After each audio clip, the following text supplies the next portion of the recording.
Welcome to Beijing for the 15th edition of the IAAF World Athletics Championships.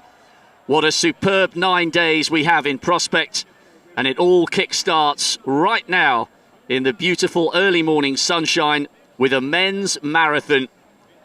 And what a race this could be. The current world record holder, the former world record holder, against the defending champion and the Olympic champion. Two Kenyans up against Stephen Kiprotich, the toast of Uganda when he took the Olympic title. And we have a host of other athletes who, in these tough conditions, may feel this is an opportunity to get in the mix. I'm Rob Walker and I'm joined by Steve Ovett, and we cannot wait for this race to start. Dennis Kimetto with that electrifying world record when he won in Berlin, 2:02.57. Abel Karui's had a couple of victories here, wonderful major championship performer. Now we get a better glimpse of the course. It's a point-to-point, as Steve was saying, past the 5-kilometre stage, heading up towards the Dayasutu State Guest House, and then that long road north, past the Kunyu River. That's getting up towards the halfway stage. They then take a right-hand turn past Hadian Park, a little double back, and I wonder at what stage the leading contenders will make their break for glory. You sense perhaps that won't happen until quite close towards the end in these conditions. And bit by bit they make their way back towards this magnificent Olympic Park, which still in many regards looks as good as it did back in 2008 when the eyes of the world descended on Beijing and the Bird's Nest Stadium. So a full look at the lineup. Edwin Kemboi representing Austria, born in Kenya. There are a few Kenyans representing other nations. Germe Gebrselassie is an interesting athlete, still only 19 years of age. Came 6th in Chicago, 7th in the world half last year. Lelisa Desisa of Ethiopia, he picked up the silver medal 2 years ago. Great performance from him. Yamane Sege, one of the other Ethiopians, only just missed the bronze 6 years ago in Berlin. And there's Kimetto and Kipsang. One world record holder, one former world record holder, and their compatriot Mark Correa had a brilliant run in Paris earlier this year, sub 2:06. Well, that's a massively strong Kenyan contingent. It'll be interesting to see whether they run as a team or whether they just wait and see what the other athletes are doing, whether the other Ethiopians or any of the other teams can put a performance in which is going to break that trio up, because that's the main contenders, I think, for the finish. Very good quartet from Uganda. Abraham Kiplimo, bronze medalist in the Commonwealth Games. And Stephen Kiprotich, of course, the big performer on the main stage. Cuthbert Nyasango hasn't done anything this season, the athlete from Zimbabwe, but he's a good performer on his day. 7th in the Olympics in London and 16th back in 2011 in Daegu. Bahanu Lemi won Dubai earlier this year, 2:05.28. Yeah, he wins most of his races, actually. He's one to look forward to, a young athlete. So this field is really quite interesting because it's got the experience and also the young contenders coming through. So I think we'll have to wait maybe for the halfway point, as you said, before anything develops really, Rob. But a quality field nonetheless, it really is. It is. This confirmation of Lemi's time. Only 20 years of age. Amazing. We've just been talking about Gebrselassie, the Eritrean, at 19. It's amazing that these athletes are coming through with such stamina at such a young age. There's Desisa, who picked up the silver 2 years ago. Very experienced performer. Won Boston earlier this year. He's the 6th fastest athlete in the world this year. Messel just beside him there. He was the silver medal in the world team half marathon back in 2010. So, as I say, almost every athlete here in this front row is a contender. And there's Wilson Kipsang wearing Kiprotich, former world record holder. What a list of accolades. Double London winner, double Frankfurt winner. He's won New York. He's the 3rd fastest athlete in history, and he's the 2nd fastest athlete in the world this year. Only Eliud Kipchoge has gone quicker. That was when he beat him in the London Marathon back in April. Great day for Xian Guan, one of the Chinese competitors. He's joined by Hassi Muhan. They've got respective bests of 2:16.24 and 2:14.26. Both personal bests set this season en route to booking their place in their national team on home territory. So a massive day for them. And hopefully, as the morning progresses, they'll be getting roared on by a growing crowd. Saturday morning, no one's in work today. Well, hopefully, most of the city anyway. And they'll be out on the streets of Beijing, ready to cheer these athletes on.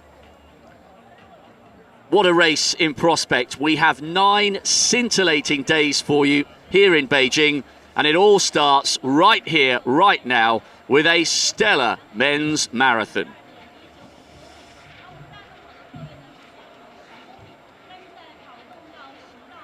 Athletes now, nervous moments just before the start of a major race.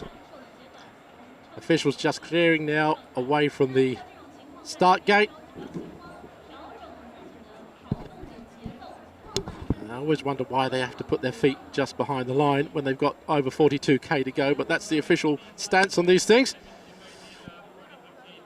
And as Rob said, we've got the marathon this morning to start the proceedings today, and then the fantastic 10,000 metres on the track to finish today. So what a great day to start these World Championships.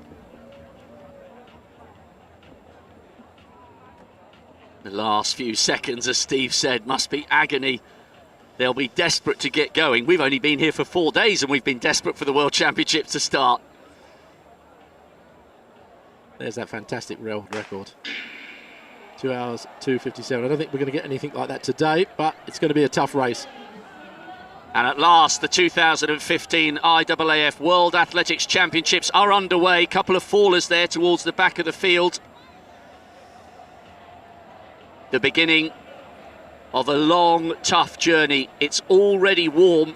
Local time just gone 7:30 in the morning. Whoever takes the first gold medal of these championships will really have to earn it the hard way. You can see the Kenyans now moving to the front there. Kimeto kept saying, just moving ahead of the field, just easing their way through. I think the nervous tension just before the start gives a little bit of a push, I suppose, to get your legs moving fast, straight away as the gun goes, but they're easing to their rhythm. And I think the other athletes are quite happy, really, to see the favourites out in front, just to key off them, I think, more than anything else. Well, interesting to think back to Sami Wanjiru, tragically, the late Sami Wanjiru, who produced a sparkling sub-207 performance in not too dissimilar conditions to this, to take the Olympic title back in 2008. And I wonder whether any of these 3 Kenyans will be feeling bold enough and brave enough to go for a pace such as that when it is pretty stifling already. That's Mark Correa. I watched him win in Paris earlier this year, inside 2:06. That was his lifetime best. He's not as well known as the other 2 Kenyans, but certainly he'll be feeling pretty confident, and he's more than earned his place in the Kenyan lineup for these championships as a result of that superb win in the French capital back in April.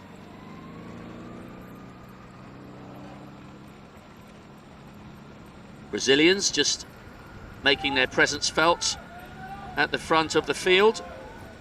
We've got Solonai da Silva, who was 6th in Milan, Gilberto Lopez and Edmilson Santana. And we did have Wilson Kipsang and Dennis Kimeto at the front. They're quite happy to let the likes of Santana just do the pacemaking. Just a quick footnote here, Bat Ochia, who you can just see in the back of shot. I was just reading his stats yesterday. He's in good form. He's run 44 major marathons. He was 3rd in Fukuoka in December, 3rd in Otsu. So he's well used to performing in Japan, which means he's comfortable in tough conditions. Now, he's only got I say only, in comparison to the likes of Kimeto with a 2:02.57. Batochir has a lifetime best of 2:08.50, but it's not completely beyond the bounds of possibility that an athlete like him could get in amongst the mix if he does have a particular strength of competing and thriving in tough conditions. And there he is, just in the middle of the shot there, representing Mongolia. I think that's a good point. I think in essence what we're looking at here is not going to be anywhere near the world record, but it'd be a time around about the, I think around about the 2:08.27 sort of mark. And if that's the case, then a lot of these athletes can perform at that level. It's whether they can perform at that level in these conditions, which is the significant factor, I think, that's going to be bearing on this race over the last half. Quick glimpse of Jeffrey Eggleston. He's got a best of just inside 2:11. He was just disappearing off shot there. Some magnificent sights to be taken in on this course. Perhaps those competing in the mass participation side of this event will have more time to enjoy the surroundings. A long lead up there, and they're coming towards the Temple of Heaven now, which is another major tourist attraction in Beijing. Athletes just echeloning their way round this tight left-hand bend. Now, Steve, here's a question for you. We've got the mass participation race with the yellow T-shirts, and I think that's who we've got at the front there, maybe just having a little bold bid for glory for his 45 seconds of television coverage.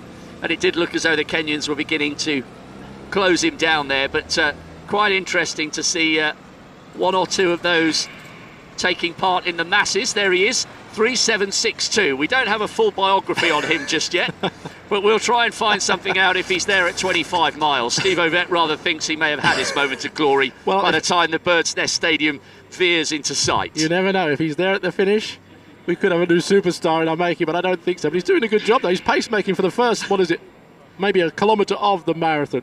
Do you think he's trying to run a 1 mile PB?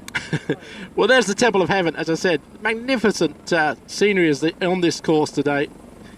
And that's just literally about a K or so up the road from the start. Well, our volunteer pacemaker is still going strong. As I said, it looks like a fairly cautious start from most of these athletes, and I'm not surprised. As I said, the temperatures will be even creeping up from that 30 degrees or so that we had at the start, and as they go into the city itself, it's been pretty warm for the last 4 or 5 days, so there's no relent from this heat overnight. So the tarmac and the city itself acts like a major, almost radiator, radiating the heat back on these athletes. You can see a little bit of shade there as they go around some areas, but to be honest, it's almost open all the way through the marathon. I just got a glimpse there of Adam Karmis, another one of the expatriated East Africans. He was chasing down our volunteer pacemaker. Now representing Bahrain, he's gone inside 2:08. And he was the man just behind our yellow T-shirt leader. There's where he should be running, in amongst the masses. Actually, it's a good idea, actually, this time to incorporate a mass race behind the marathon itself, which is it's good. It keeps the interest from the locals, and obviously they will not be finishing in the Olympic Stadium itself. They will be diverted to another finishing area. But having said that, you can just see behind them there, there's thousands of athletes actually taking part. Well, we're very much enjoying this race. Steve Ovett and myself, Rob Walker, and you'll be hearing quite a bit from a commentator alongside me. Very much looking forward to this and the rest of the track and field action over the 9 days we have ahead of us here in Beijing. So it's good morning to Peter Matthews. Well, good morning, gentlemen.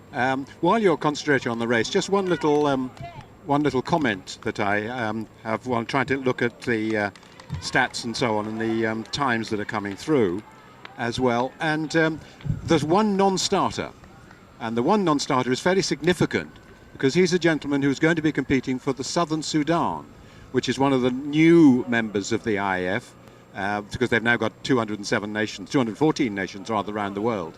So he is not competing, unfortunately. That would have been a debut for that country. That's a real shame, although we will see another country having their debut at this edition of the World Championships. Kosovo will be represented. I think they have a competitor in the preliminary round of the men's 100 metres, which is coming up later on this morning here in the Bird's Nest Stadium.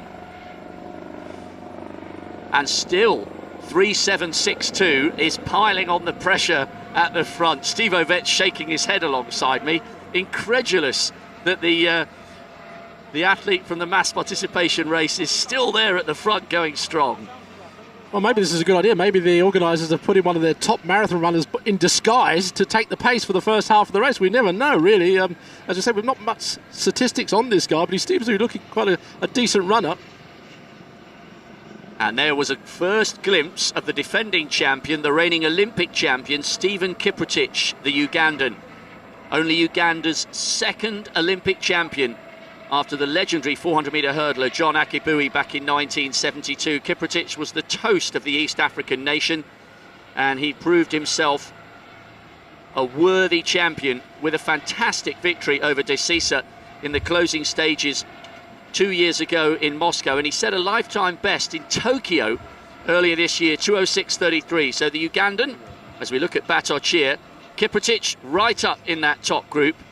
And what odds on him regaining his world title? Well, you're right about Batochir. He looks quite comfortable, doesn't he, in these conditions? And he's running well. He's not actually hiding behind the rest of the athletes. He's out in front there. And, well, there you just see how fast these athletes are actually going, because at the moment, it looks as if the pace is fairly casual, but even by most standards, it's pretty quick.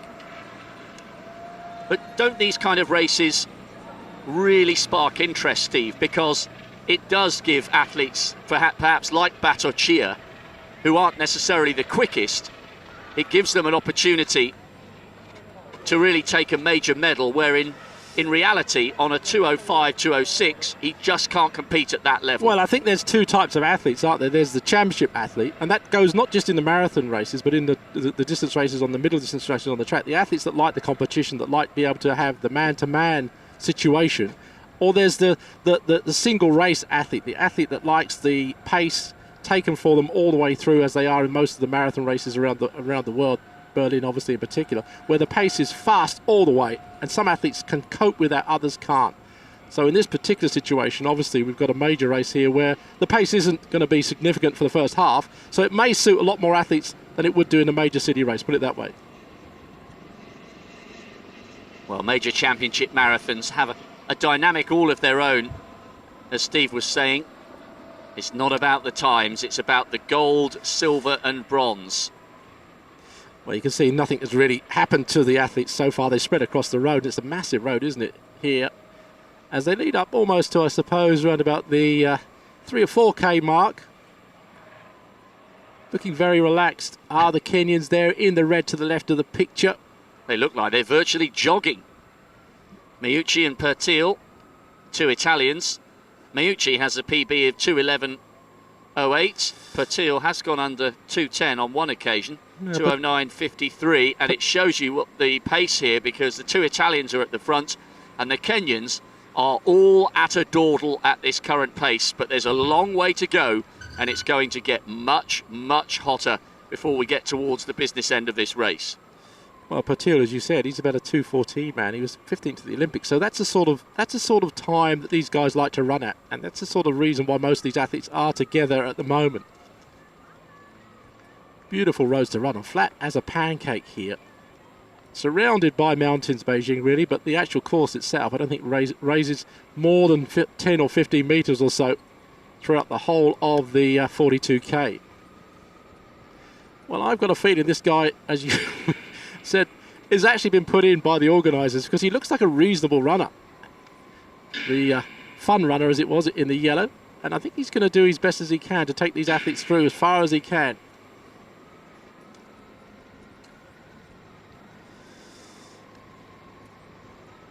Roman Prodius, Moldova, 2:12.31. Yeah, Prodius didn't finish in the Olympics in 2012, but he's got a best time around about 2:12 again. That's maybe a little bit out of the reckoning when it comes to the last half, if they push it on. Remember, most of the Kenyans can run a negative split here. They did that even when it's at the world record pace. And that's the hard way of running a marathon, isn't it? You run the first half reasonably relaxed, and then you really kick it in, and that really does the damage in most races, significant damage. And that can happen, obviously, I think, here today. The Forbidden City.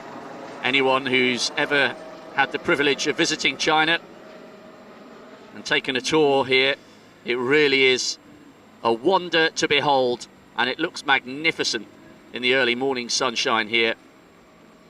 It's a vast city, Beijing, isn't it? It kind of takes your breath away, the scale. Well, I think there's 27 million in terms of population.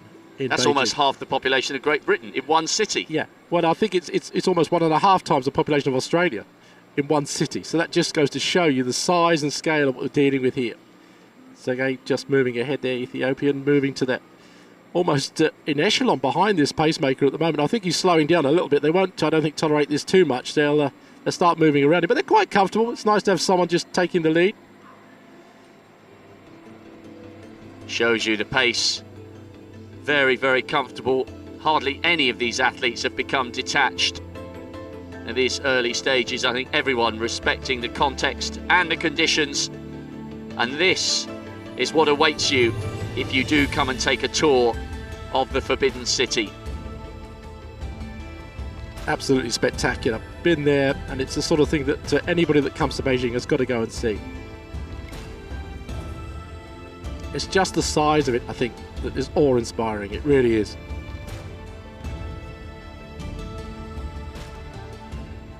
It is one of the must-do tourist attractions, one of many here in this great city. So Yamane Tsege just missed out on a medal back in Berlin by 7 seconds, finished behind Tsege Kebede, a brilliant major championship performer. Diminutive Ethiopian, took the bronze here behind Sami Wanjiru back in 2008. So there is Tsege, won the Rotterdam Marathon in 2012. Well, that's the National Centre of Performing Arts there. One of the most things that I've been amazed at in Beijing is the spectacular architecture that you just have around every corner. Even the actual main airport we flew into, spectacular design, and it's really something quite special, really surprising for me anyway. As is this stadium, still looking as good today as it did back in 2008. Jackson Kiprop there. Won the Mumbai Marathon 2 years ago. I made a note of him beforehand because he clearly likes the hot, sticky conditions if he can win in India. An athlete we saw just at the beginning of that pan across the front row, who we haven't spoken about too much so far. Shumi Jachasa represented, as we look at Kiprop and Stephen Kiprotich there just on the left. Shumi Jachasa, formerly Ethiopian until 2013, fourth in Tokyo, second in Seoul. So another athlete who's quite comfortable in the tough, humid conditions. And it will surely be someone who has shown some ability in really, really difficult circumstances, who might give themselves a big opportunity here. Tsege Batochir still flying the flag for Mongolia. And there is Dachasa. 5k mark reached in 16:06. So on pace, they're probably running around about the 2:15 mark, I think, something like that. Yeah. And it's starting to stretch out too. You can see now that they're not in that tight pack. And you can look at the conditions. I think just look at the reflection off of the road here. Temperatures, obviously, as I said before, in the 30s. And it's starting to have some little effect on most of the athletes. Just the beginnings of an increase in pace there from Dachasa with Tsege. Batochir is also there. And Mark Correa just bridging the little gap that was beginning to develop between those lead three and the pack. And Correa in fourth place, the Kenyan, just taking a little look over his shoulder. Well, they're all taking advantage of the feeding stations early on. I'm not surprised. It's going to be a big factor taking on the water in this race in these conditions. You'd have to be crazy to miss out a drink station in weather like this. Yeah, I mean, if you run marathons, and it's a known fact, you've got to take water on early as possible, because if you start trying to find the water later in the race when you're really thirsty, the danger's already there and the damage has been done. Chachasa's just slowly sipping his water ahead of the field. And sharing them around between teammates, which is you good have to see. Very difficult sometimes, obviously, to pick up the water, but there's the time at the 5k mark. Dachasa coming through there, and the gaps between a second or so, so it's not really much at the moment, but you get a feeling that they're starting to string out. Yes, one by one they will begin to fall off the back, but very, very comfortable, very sensible pace, 2:15 at the early stages. All of the men in this lead group, or most of them, would be pretty comfortable at that kind of pace, but these conditions will start to produce casualties as the race goes on. You can see even the Ethiopians are finding the heat here. They're pouring water over their head, and if they're feeling the heat, then you can bet your life most of the other athletes are probably suffering a little bit more. Well, it's one thing we ought to remind ourselves of here, of course, anyone who's ever been for a holiday or done any training on the Rift Valley, either side of the Rift Valley, as Batochir just waves to some supporters. Anyone who's been to the Rift Valley will realise, of course, Kenyans and Ethiopians are used to hot weather, but those who operate up at the high altitude training centres in either country are not used to humid conditions. The weather is very hot up at those training bases, but it's a very dry heat. So these conditions are less than ideal, even for the East Africans. Look at this from Batochir. Batochir's gone ahead, and it brought a flurry of clicks from the photographers there on the wagon, which is just in front of the runners. They've got the best position of everybody to follow this race. The photographers around the world getting their shots of the lead, and Batochir putting a bit of an effort here after that feeding station, but the others really, I think, are just letting him go a little bit. It's a bit cat and mouse, isn't it, really? You just let the mouse go just far enough before it becomes a danger, and then you pull them back in again. Batochir, though, he's a good athlete. As Rob said, he's used to these conditions. Maybe this is his way of deciding that, he's going to make it hard for everybody.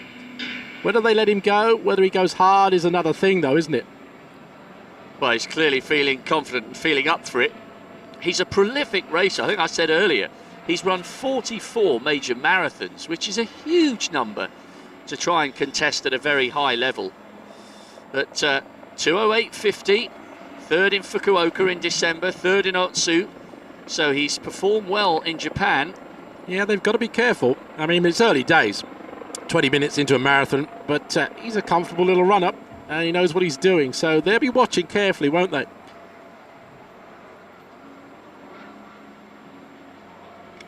There's the gap. Only about 10, 15 metres or so. The others quite happy looking at each other, spreading right across this massive road, leading up to, I think, the 10k mark, which will be around the state guest house. Well, I remember the British former world record holder, Steve Jones, still the British record holder, saying that when you feel good in a marathon, no matter what stage of the race it is, you should go with it. It might not always pay off, but you should never leave yourself in any doubt. If you feel good, get to the front and have a go. I wonder if they actually asked him whether it actually worked all the time, though. Or whether it worked 50% of the time. I'm not sure. We'll have to wait and see. It's a brave, brave tactic to go at 20 minutes, but remember that magnificent women's marathon we had in Moscow 2 years ago. Edna Kiplagat won her second title. Yeah. But Valerie Straneo, right, the Italian, went right to the front early on, and everyone was expecting her to fade away. She just kept going. And she almost ended up winning the race. Yeah. So, well, I think this is what they're going to do, though. Look, they'll just watch him as much as they can. And the gap really, although it looks significant from a spectator's point of view, these men can literally haul that back within the space of, 2 or 3 minutes if they wanted to, really. They're just keeping their rhythm going. They're just conserving as much of their energy as possible with these conditions. They're not really worried too much. They quite like maybe the idea of the Batochir taking all the pressure at the moment of being at the front of the race, having all the attention on him, while all the others are just focusing on just getting through the half of the race with as least energy going out of them as they possibly can.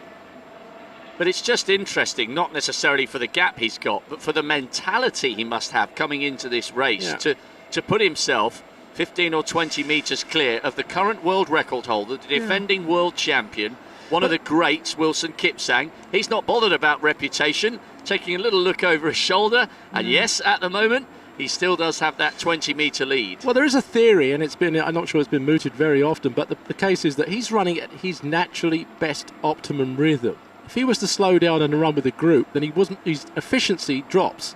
So perhaps by running the way he is at the moment, he's getting the best out of himself physically, whereas the others are just holding back a little bit on their best performances, as it were. So is he doing the right thing or is he not doing the right thing? I mean, it's a question mark that's only going to be answered by results in the end. But having said that, he's obviously made the move. And even if they pull him back, he's the sort of man that can stay in the pack anyway. And he's clearly feeling comfortable in these conditions, as he's proven with his decent performances in Japan over the last couple of years. There's Da Silva of Brazil, just looking very cool in the sunshades. I think they've got a little bit of shade maybe on the edge of the road here, and he's hugging that as best he can. Good athlete, Da Silva, 6th in Milan. He's got a best of 2:11.32, so that gives you an indication as to what the pace is amongst this group, because it was 2:15-ish as they came through the first 5k. Well, he's just trying to move away, isn't he, from that group to try and catch up to the leader, but you can see now they're starting to sort of stretch out a little bit. The Kenyans now, look, this is a real surge as they start to make him, and when they do, when they start making a move, there we go. I think that might be Kipsang coming through there. When they do, you can see the others are just realising that the big danger is starting to make a move. Well, that was fascinating, Steve, because it was one of the Kenyans, perhaps it was Kipsang, who moved up alongside De Silva, and as soon as he did that, one of the Ethiopians barged his way through the group to follow the move. So they're all aware of people like Batochia. They're happy to let him go 20 metres, 25 metres, but any one of the three Kenyans in this race, not quite the same. Yeah, you can see they've caught back De Silva almost straight away, and De Silva's moving across now. Maybe it's another feeding station, I don't know. Yeah, there is there, just another water station coming in, so they're picking up the water here. Batochia, though, has gone straight past it at the moment. He's not taking on it anymore, so it's a mystery. Well, there was De Silva. He got pulled back pretty quickly. Tsesege, I think, was coming through. There's the three Ethiopians realising the danger was a move there by, I think it was Kipsang. Yeah, Kipsang is up there. Three Ethiopians sharing drinks and sharing the workload. And then one of the other Kenyans, it's Mark Korea, who's come up alongside Wilson Kipsang with the current world record holder Dennis Kimeto a couple of places back down the race. All of the athletes there, apart from Batochia, making sure that they took extra water on at the stations. Dachasa still up in that group as well, the expatriated Ethiopian, now flying the flag and doing so with some success for Bahrain. Dachasa there, obviously, with his teammates, just stretching out now from that water station across to the other side there.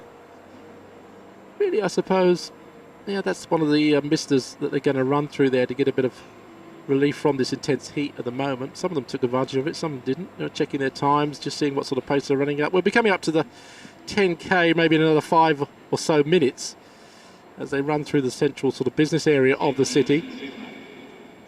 It's now, 8 o'clock in the morning, so not many people out at the moment, but probably a lot of people, perhaps millions, watching it on the television back home. But again, they're bunching up. The danger of that initial slight break from Batochia and De Silva has been soaked up, really, by the favourites as they come to the fore yet again. Yeah, and the three Kenyans up in that group. Good to see the Eritreans there, not just Germe Gebri Selassie, but Emmanuel Messel, fourth in Warsaw. Good athlete. But Dachasa, Tsege, Kimeto, Kipsang, Korea, all the big names we would expect to feature are right there and leading them at the moment. Shumi Dachasa won the Arab Championships half marathon earlier this year. He won Hamburg last year.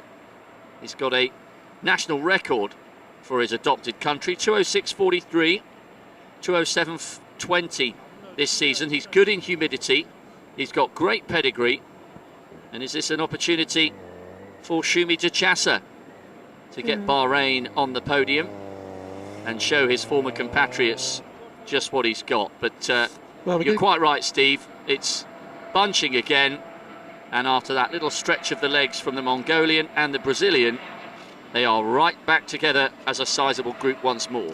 Interesting, though, Bahrain has got, well, in terms of transferees, it's got the two Kenyans and an Ethiopian in Dachasa, Kamis and Mahbub.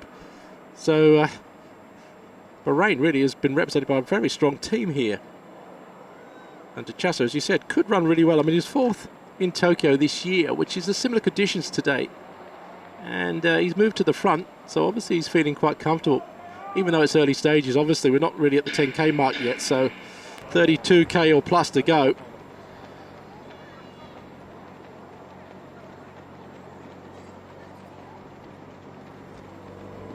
First glimpse there of Kisri, the Moroccan, 40 years of age. Hit that milestone at the beginning of this month. He's gone 2:10 this season, 2:06.48 at his best. So an interesting opportunity, as we've said all the way through. This is clearly not going to be a lightning quick race, and that means we could have unusual names featuring in the mix for the medals. Just saw Mutai in the middle of that pack having a bit of a smile there. I think he's quite happy with the pace that's going at the moment, realising that it's not going to really hurt too early on. and that the damage, as I said, will probably come, I think, after the halfway mark, round about the 22k, maybe something like that. Silva just easing his way to the front yet again, just behind, as I said, Batature didn't really lose much there. He didn't go back through that pack and get ejected at the back. He's just easing himself again at the front. Should just mention the two Japanese men in this race. I've just spotted Fujiwara. He was 14th 2 years ago in Moscow, 209.06 in Fukuoka, just at the back end of 2014, and his compatriot Mazuhiro Meidi, 17th behind his compatriot in Moscow. And these conditions, as we've indicated, will really suit the two Japanese men. There's the back of 419, Baraki Bayen. He was 11th 2 years ago in Moscow. One of the three Eritreans, his two compatriots, just slightly further up the field. One of them just tucked in behind the long loping stride of Mark Correa.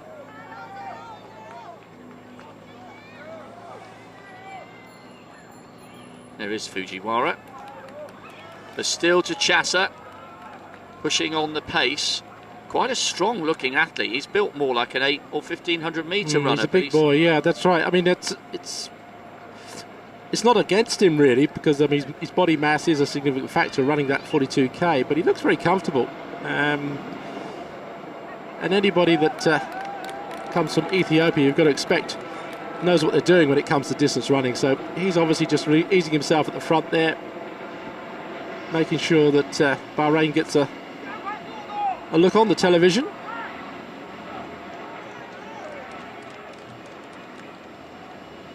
De Silva just behind again on the inside. They're starting to spread out a little bit more now. Kenyans, though, in the middle there of the pack, you can just see the career just on the outside there in the red. The tall, long, loping stride that he's got. It's quite easy to pick up. There's the aerial shot. There's the photographers in their car just in front, and there's the camera that we get the picture of, the headline picture from anyway, just ahead of them there to the right. Quite soul destroying this course really, because it's very, very long, straight, flat roads. Sometimes I know talking to marathoners, they like to be able to keep their rhythm, but at the same time they don't like to see the course stretching right out in front of them. It becomes quite a major psychological problem to sort of like try and dismiss it if you can see it stretched out in front. Well, you know, one of the theories that's going around at the moment, I'm not sure how much weight there is in this, you'll have your own view, Steve, as Kimetto broke 2:03, the inevitable chat long term turns to the possibility one day of a sub 2 hour marathon. And there is one theory going around that perhaps one thing that would help a charge at that significant barrier would be a one straight road marathon, that perhaps you could save 20 or 30 seconds by having no corners or turns whatsoever. But surely, on the one hand, you might not lose the odd 0.5 of a second going round a corner, but as you've just indicated, that would be soul destroying. 31.51 31.51 at the 10k mark, but slightly bit faster, I think, maybe 2:13, something like that. You know, they're picking up a little bit, as you would expect. That first 5k was a bit of a ramble because they just sort of taking it easy, and we saw that fun runner taking them through. So from here on in, they're starting to pick up the rhythm a little bit, and we're coming through yet another feeding station. They will be drinking this water very, very frequently, I'm sure, during the first part of the race. Yes, getting back to that theory. Okay, well, my theory is that I would hate to run a race like that. I remember training once, I think it was in Wichita, Kansas, and I went out for I think it was a 15 mile, which was a 20k run, and I saw this thing in the distance, this looked like a black dot, and I wondered what it was, and I was running towards it, and it just didn't get any closer, and I kept running towards it, and I just couldn't work out what it was, and it was about 20k away. When I got to it, I found it was a dead cat in the road. And I think that sort of attitude, sort of to see anything in the distance so far ahead, you can't really get to it, you keep running and you can't get to it, psychologically will be a major problem for the marathon runners, I think. Yes, just one theory. Anyway, there's confirmation to Chassa. Sergei Batature still looking fairly comfortable, flying the flag for Mongolia. Kimetto still there, Correa still there. Yeah, there's Still not much very, of a gap. very There's a big group. Very, very close. You can see just 3 seconds separating the first, maybe 20 or so in the race.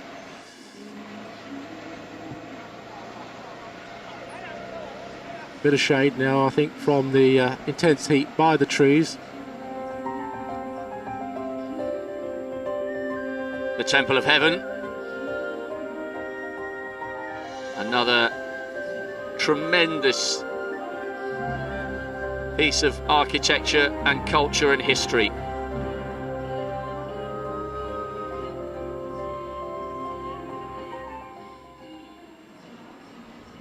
No time for the sightseeing for these men. There is the first gold medal of these championships up for grabs, and Yamane Tsege just had a little casual glance right and glance left just to see who was around, and the answer is everybody. I was just double checking there that Wilson Kipsang was still in the mix, as his name wasn't listed in the top 20, but there are more than 20 athletes in that group, and he is indeed still there. So all the main contenders still right in touch, and that looked as though it might have been Ruggero Pertile heading off the front. Renunkov also putting his nose ahead.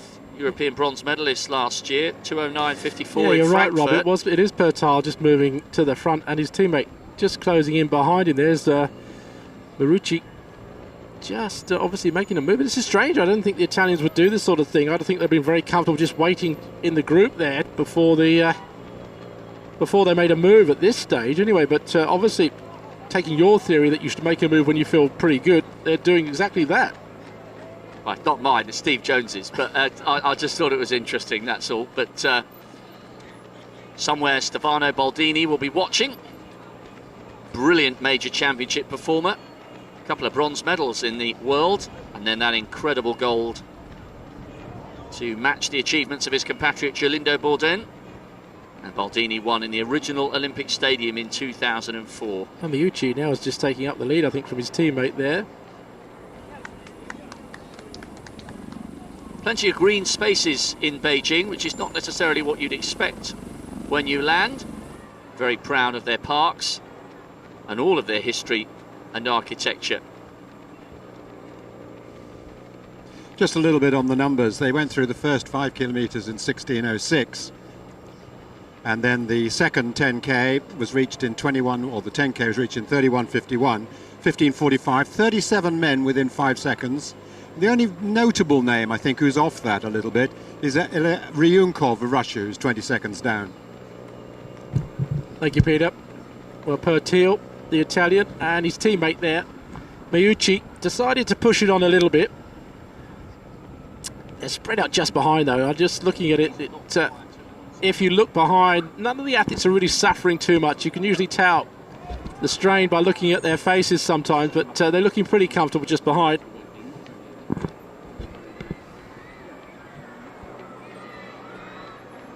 Kiplimo, I think, is maybe just been picked up there because he's maybe just off the back of that group. Well, that would be a surprise if that was the case. Abraham Kiplimo, another one who's performed well in Japan and got a bronze in the Commonwealth Games last year, just ahead of his compatriot Munyo Mutai. But still the two Italians at the front, and Jeff Eggleston. Yeah, Jeff Eggleston just having coming a little through look there. around. The American, no, well, he's doing well. I mean, he's an exalted company here, but he's obviously feeling quite comfortable. And at this sort of pace, it would suit a lot of these athletes, really. You've got to say that the conditions, though, would be affecting them even now. Even in 37 minutes into the race, they will be feeling a little bit more tired than they would do at this stage of most normal marathons. But, yeah, the American Eggleston looking quite comfortable. It's good to see him up there at the front. Great hopes and expectations for another American distance runner, Evan Yeager. Oh, well, in the steeplechase, that's a bit later on in the proceedings this afternoon, isn't it? It's this morning, the heats for the steeple. Yep. They've brought a stellar squad, and not just in the sprints. Their strength and depth, the Americans, is really impressive across the middle and long distances as well. Well, this is fascinating. Not necessarily what we were expecting, but still an awful lot of men in contention here. And at some stage, these conditions will begin to take their toll. And when the pace increases, we can expect a fair number of this sizable group to start being spat out the back. Got Gobu there of South Africa, just, I think, finding this pace a little bit too fast. A personal best of 2:15, so he's maybe struggling a little bit, just coming off the back. It's confirmation of the lead. The team of Italy, as we said, who's just with his teammate there, just really just keeping ahead of the group. He's not pushing it on too much, I don't think, and he's no significant injection of pace. He's just at the front. Everybody on the outside there, you can see the Kenyans just loping along. Korea, Kipsang, Kimeto looking very comfortable still, as you'd expect. There is Abraham Kiplimo. Not clear from that shot whether indeed he had been dropped off the back of that group. We would expect one or two athletes to have a bad day. That is how it goes. Sometimes you wake up and you just don't feel the magic. Well, 6.88, we just saw the back of Kipsang there. He was looking very, very comfortable. Beautiful long loping stride. Kenya's obviously not taking any water on board. They're up the right of our picture there as they went through that station where you can grab a sponge and just ease yourself. So they're not too bothered, I think, at the moment by the conditions. Even Batochir, the early leader from Mongolia, making sure he took on board the liquid there. He missed a couple of drink stations. And good to see Jachasa. He's just towards the centre of your picture, and he's handing the drinks to his former compatriots. The expatriated Ethiopian still keeping ties with his former country. And Kiplimo must have been dropped because he's running on his own here.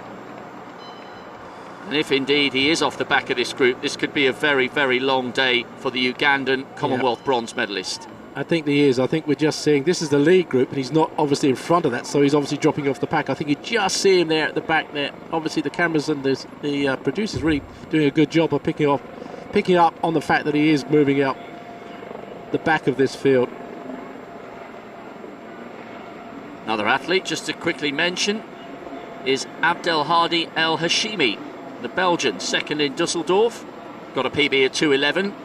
And he's up in this lead group. Big, powerful man, a little bit like Jachasa. He's built more like a track runner. He's wearing the distinctive dark vest with light stripes. Just glancing over his is the head between Eggleston and Meucci.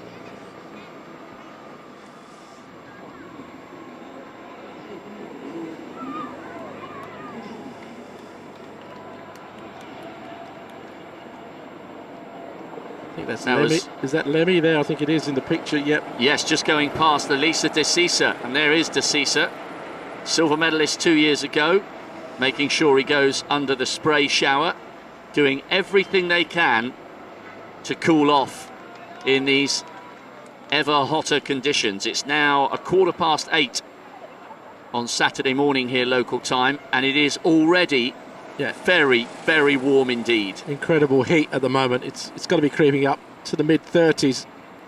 And there's De Cisa, we just said. He's looking very comfortable, just in the middle of that pack. He's taking all the advantages, Rob said.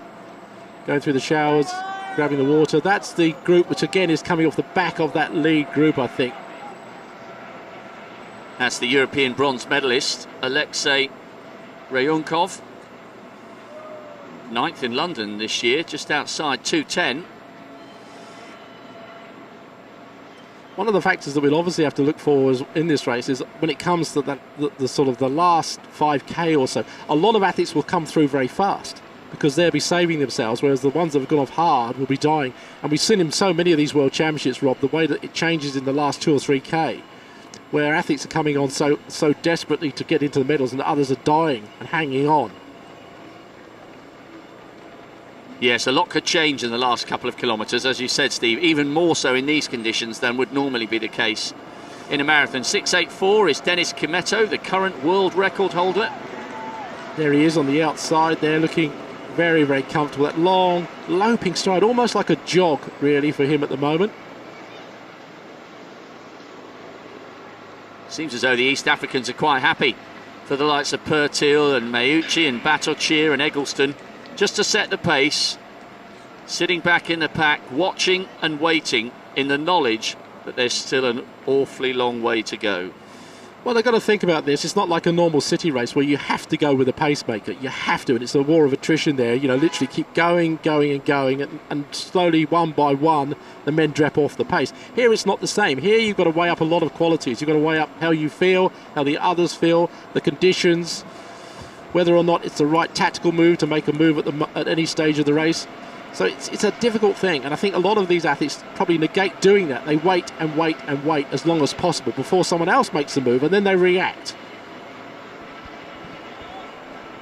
Well, it will be interesting to see what tactics are employed by the Kenyans tonight on our last event of the opening day, when they take on Mo Farah in the 10,000 metres, as we get a glimpse there of Rayunkov in that chase group. Good athlete, the Russian, but becoming detached from this lead group. As we were saying earlier in the week leading up to the championship, Steve, the East Africans have been a little bit intimidated by Mo Farah and have almost played into his hands the fact that he can run the 15 in 3:28. If they leave it late, they can't possibly match that kind of speed, but maybe the likes of Jeffrey Kamworor, the reigning world cross-country champion. Or Paul Tanui, yes. Yeah. I mean, they're there in depth, but whether they actually have the ability or the courage to take on someone like Mo, and if Mo does win this race tonight, this 10K, it was significant in terms of the historical value, because that would mean that he has won more consecutive world titles than any other athlete in the past, and that includes the likes of Viren and Bakili.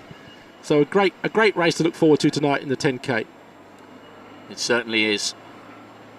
The women's shot put final coming up tonight as well. So it's the men's marathon, the women's shot, and the men's 10,000 metres. 3 champions to be crowned on the first of 9 days of action here in Beijing. Well, there's Fujiwara looking very good too, the Japanese athlete, just in our picture there before it moved. There he is, middle of the picture in red, looking very comfortable. And as Rob was saying, this is the sort of athlete that would do very well in these conditions.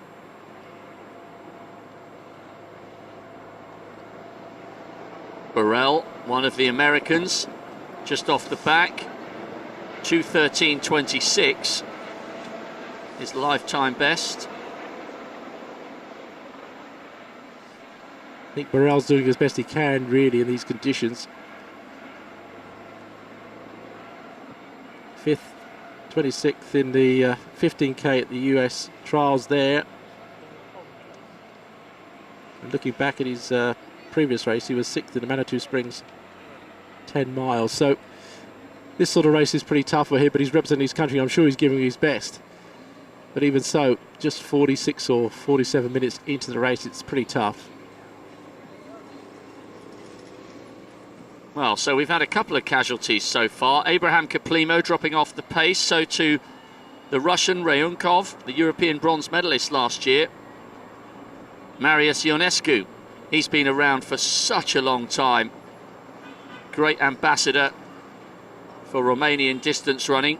European junior champion at 10,000 metres back in 2003. He's done 63.20 for the half marathon. 13th back in Daegu. That was a good performance, again, in equally tough conditions, but not so easy today for the Romanian as he drifts off the pace being set by Shumi Jachasa. Jachasa now just pushing the rhythm a little bit more. The accelerator going down just a shade.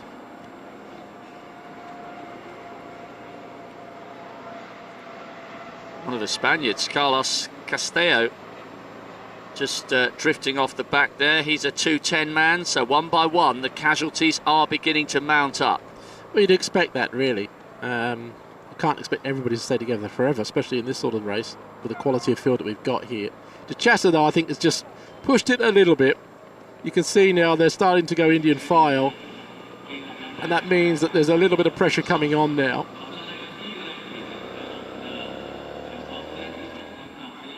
Very, very strong looking athlete, Jachasa.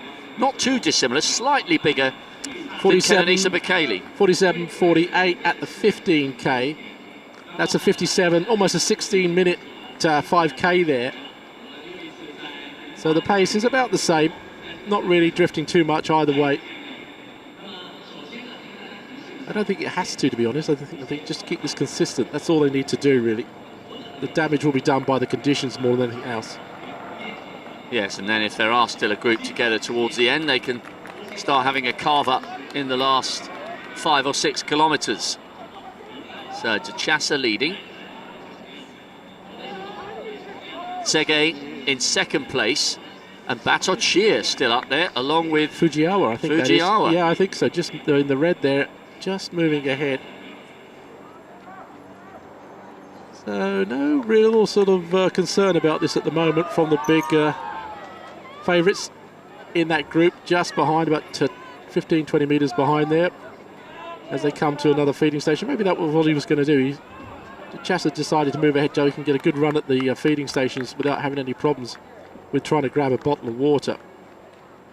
Camera's just focusing in on Wang Zhu, 348, who's just drifting off the back of that lead group, flying the flag, and proudly so, for China.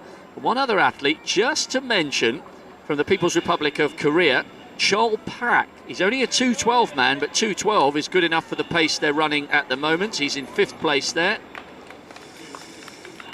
Well, Kipsang, Kiprotich, Kimetto, Korea, the big names, Desisa, all in the mix, but when will they start to make a move? Still, in these conditions, it's way too early for somebody to really go for it, surely. It is tempting, isn't it? If you're feeling good, to make a move, I'm feeling good, I'll make a move now, but the real damage will be done in the second half, as I keep saying, and the others are quite rightly just hanging back here a little bit, as Chasa and Tsege move it on.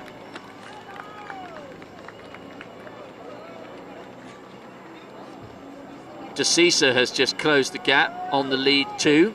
And interesting, just in the dynamic of the race, Tsege just looked over his shoulder there. The Kenyans, well, Korea is now just beginning to move through, but they weren't too concerned, the Kenyans there. It's the Ethiopians who are reacting to the breaks first, and then the Kenyans are almost kind of assessing and saying, okay, this is worth my energy closing the gap, or no, this one isn't going to go anywhere, I'll stay where I am. Yeah, well, that's wise, isn't it? That's what you should do. You shouldn't really react too quickly. Just ease yourself through. And you can see there they are, just coming up. Kiprotich on the outside. Just checking their watches, just looking what's going on in front. Looking around, moving to a space where they can run freely, because the long stride sometimes is a bit awkward for them, so that's why they keep out of the pack sometimes. They want to clip themselves or fall over. That's the last thing you want to do in a marathon. Going back now to that group, I think, which is falling off the back. Rukunov, as we said, Simbu, and Guerra of Spain, I think drifting now some way back as they start picking up the pace slightly. Desisa now taking it on. Korea is there, Kimetto is there, so too Kipsang, the Olympic bronze medalist, the former world record holder, Wilson Kipsang. He's the left-hand side of the two Kenyans, and slightly confusingly, he's wearing Kiprotich on his vest, which is the same name as Stephen Kiprotich. But Stephen Kiprotich, of course, the defending champion, is running in the yellow vest of Uganda, as we once again focus in on the chase group. But Wilson Kipsang has come out and said this year, my priority is winning the world title. He's won so many major championship marathons, major city marathons. He's won a couple of Londons, he's held the world record, but this is the one he wants. Yeah, he's the hot favourite, but looking back here to Beiyin of Eritrea, obviously I think he may be suffering as well. They're picking up the ones that are dropping off the back. Watching, funny enough, Mark Korea there, Kenya, the tall Kenya, he's got a lovely stride, he's on his toes. Winner of the Paris Marathon, there he is, just literally just drifting along there. He doesn't look as if he's really suffering at all. His stride is almost like a middle distance runner rather than the marathon runner. How can you run on your toes for 26 miles? That's unbelievable. Yeah, he looks good. I mean, that's the difference, I think, sometimes with the way that the Africans run. They treat it almost like a middle distance event. It's almost getting to that stage where the pace they're running at is middle distance standard.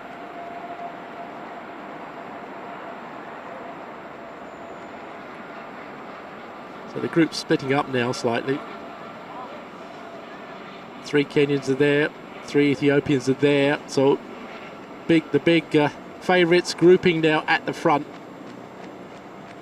Desisa pushing it on. Coming now to around about the 1 hour. Maybe that's what they're thinking of. Just get just take the first hour slowly, just ease through, and then just see how we go from here on in. Well, that was a significant little step up in pace there, because a gigantic group of somewhat 20 or 25 has been whittled down to about 10.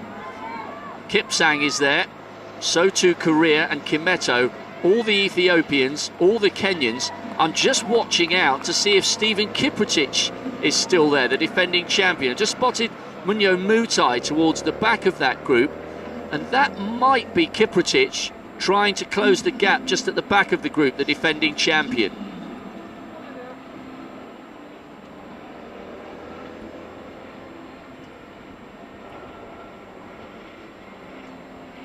Athletes moving across to the left-hand side of the screen, and with good reason, making sure they're once again taking full advantage of these water stations, if not necessarily to drink, then to cool their bodies down. Well, they're doing as much as they can, but the actual body core temperature is still going to keep rising as they go through this race. And that is Stephen Kiprotich, 9.69, still there, but at the back of that group. Not a big enough gap to begin thinking that the defending champion is struggling, but we just need to keep our eye on that. He's running alongside Munyo Mutai, 9.72. So the defending champion, the Olympic champion, just at the back of this lead group of 10 or 11 now. So we'll just need to watch and see whether he manages to stay there or whether he's just allowing a couple of meters to grow so that he can run in comfort on his own. Looking at him, he did look as if he was suffering a bit, though. I mean, I'm not doing him a disservice. He looked like he was just maybe finding it a little bit difficult, but he's still hanging in anyway. Group of about 10 now, isn't it? So we're starting to whittle down, as we said before, to the ones that will be significant when it comes to the latter part of this race. Kiprotich is at the back of that group. Mutai is talking to him. They're exchanging some words there. Jackson Kiprop's still there. Remember, Kiprop won the Mumbai Marathon 2 years ago and was 7th in the world half in scorching conditions in Kavana in Bulgaria in October 2012. So 3 Ugandans in the mix here. It's not just about the Ethiopians and the Kenyans, although they too have what looks to be a trio of representatives in this group.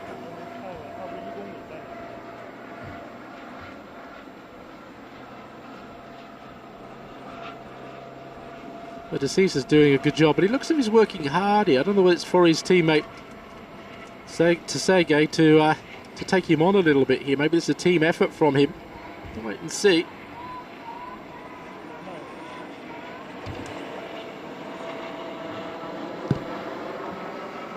Just saw there a quick glimpse of the South African, Mokgubu, who was running really well, but maybe at the moment just trying to find his rhythm in the middle of that group. Just looking back at the last series of times we got was at 15k. I mean, they've gone through a bit further than that now, 49.38 at that point.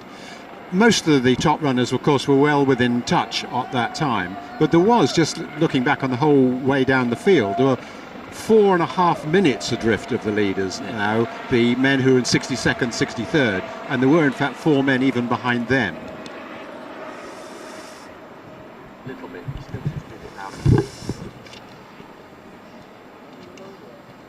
Well, as we approach the 1 hour mark,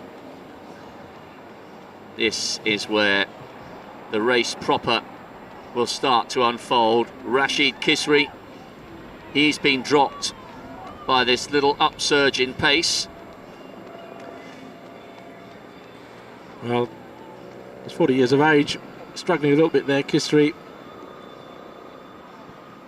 Just dropping off as the rhythm increases, and you'd expect that, really. Long straight roads here. It really is soul destroying, it really is. And they're running on the other side, which is not getting the best shade, really. They should move across really to the other side, because they might get a little respite from this intense heat, but they don't seem to be too bothered by it, really. Just see there, Kenya's just keeping a check of who's dropping off the back. And that's how quickly the group has split. There are around, what, 12 or 13 athletes still in that group, but it's far, far smaller than it was before. And you can just see the two Italians still running side by side, Meucci and Pertile, just on the left, now out of shot. They were helping the early pace setting, but they're now back in around 17th and 18th, still running together. Just a quick shot there, wasn't it, at the Kumyu River? So coming up maybe to about the hour mark or so, which is bringing them just before the Hampden Park area, where this is the halfway mark. So yeah, this is, I suppose, a significant point of the race. There's the river just behind them. Good shot of the runners from the back there. So you can generally tell by the gait whether someone's suffering or not, but they all seem to be pretty good. Steven Kipricic, the defending champion, still in that group, still at the back of the group, but he's in touch. There he is, 969. Yeah, I was going to say, there he is. Going across maybe to the shade there. I'm not sure what he's doing. He had a quick word with his teammates, didn't he, at one stage there, and said almost move up, get up at the front. And they just having a quick chat with each other. Adam Karmis, World Junior bronze medalist back in 2006, over 10,000 metres. Athlete of real calibre. Well, he's transferred to Bahrain, but he's still been issued with a Kenyan passport, so almost dual citizenship for him. He could literally flick backwards and forwards, but if you're in Kenya, I suppose you take the easy option, don't you, and try and run for a team that will give you a place in these championships. Well, good to see the Ugandans at the front. Steven Kipricic no longer at the back of that group. He's at the front, alongside his compatriot Jackson Kiprop. 7.24, incidentally, is Sepo Matibel from Lesotho. He's got a best of 2:16.21, and he's on course to absolutely annihilate that at the moment. But, and it is a big but, there's still more than an hour to go in these brutal, ever worsening conditions. It is absolutely roasting here in Beijing, and we are just gone 8:30 in the morning. Well, I just saw Pertile, the Italian, take the lead again, but we're switching back now to No of Korea, who I think another one of these athletes that's finding this pace a little bit too hard now. There's Pertile. Again, the Italians pushing the pace on there. They're not happy to sit in that group. They want to keep the rhythm going. He's dropping his arms a little bit, and there's Meucci, his teammate, coming to him, give him a bit of a hand. So good on the Italians. Well, that's interesting, because not 5 minutes or so ago, they were off the pace in about 16th or 17th. Obviously deciding to get back in amongst the mix. Well, not in amongst the mix. They're actually starting to push the pace on somewhat here. The other athletes, I think, are just looking at the fact that they've suddenly come from nowhere and started to move the pace. Meucci now pushing hard. This is just over the hour, though. Is this a wise move, or is this the only move they've got? Is it the Steve Jones philosophy again? Maybe they had a word with each other and said, I'm feeling good, let's crack on. No idea, but they're moving through. Look, this is a bit of push on by Meucci here. Glad to see they've moved across to the shady part of the road.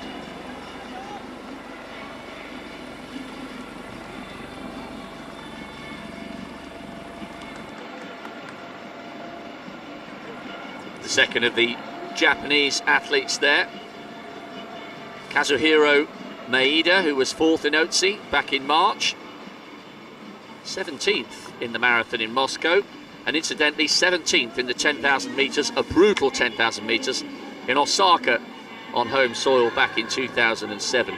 Wow, bit of a move from Meucci here.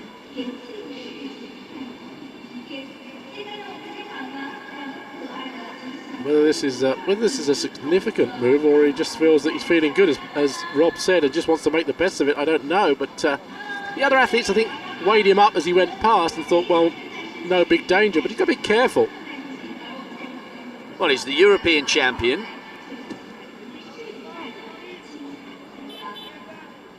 He was 19th in the 10,000 metres 2 years ago, so he's clearly got good speed endurance, the Italian.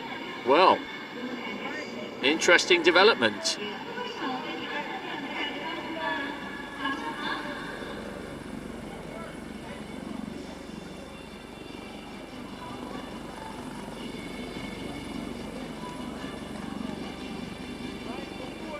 Well, there's the 20k mark. Picking up the pace now, 15:35, so they've dropped about 20 seconds on this 5k.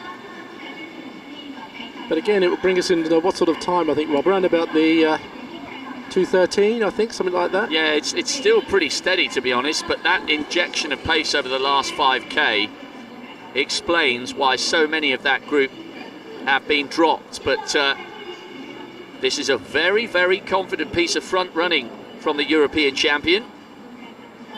And interesting to see, for the first time, Tachasa has gone ahead of Meucci's compatriot Ruggero Pertil, and maybe just deciding that the Italian has some pedigree in major championship marathons, albeit at a European level, and that he's looking good enough to warrant closing down. So Tachasa has given chase. He still looks pretty comfortable though, Meucci, doesn't he? Yeah, he's looking good. I mean, the Italians have a great tradition in performing well at major championships at marathons, so you know, if they've got a chance here, Meucci thinks he's in with it, then he's going to take whatever opportunity he has. Fabiano Joseph in that chase group. As we look at Meucci taking on board his own specific liquids in the red bottle in his left hand, and then the water over the top of the head in the right. Just looking back through the history, it's the only other Italian to win a medal, I think, was Vincenzo Modica back in 1999 when he finished in second place. So history is there. Well, he'll be joining not only him but also the likes of Stefano Baldini, who's finished on the podium, and Gelindo Bourdin never won the World Championship Marathon, the Olympic champion in 1988, but he did finish on the podium. So Bourdin, Baldini, great Italian distance runners from over the years. And actually, if you look back at the history books on the track as well, the Italians had a big impact.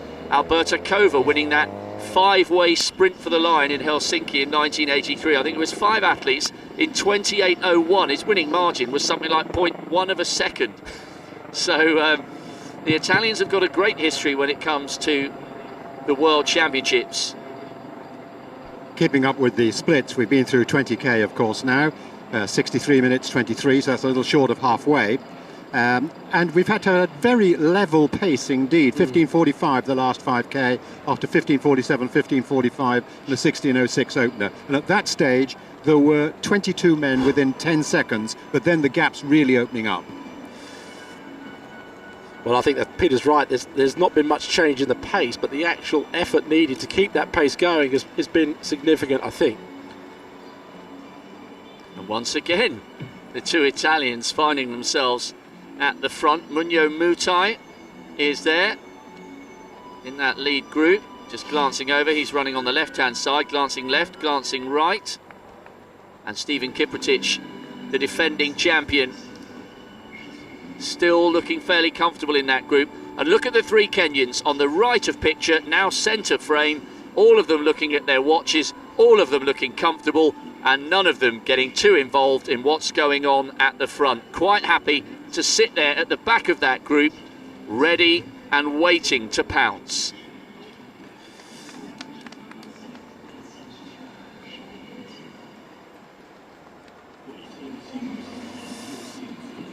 Just previously, I think we saw a quick shot of Eggleston there, the American, just disappearing off the back as the pace increases. So finding it very difficult as the two Italians yet again keep injecting these little rhythms of or little spurts of increasing in pace.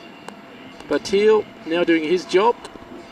Meucci, we just saw previous to that, they're not happy to run at the rhythm that the others are dictating. There's Eggleston, I think it is, yeah, just slightly finding this rhythm now, a little bit too much.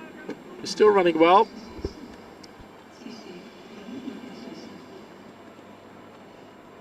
Perhaps just halfway for him in the marathon at the moment.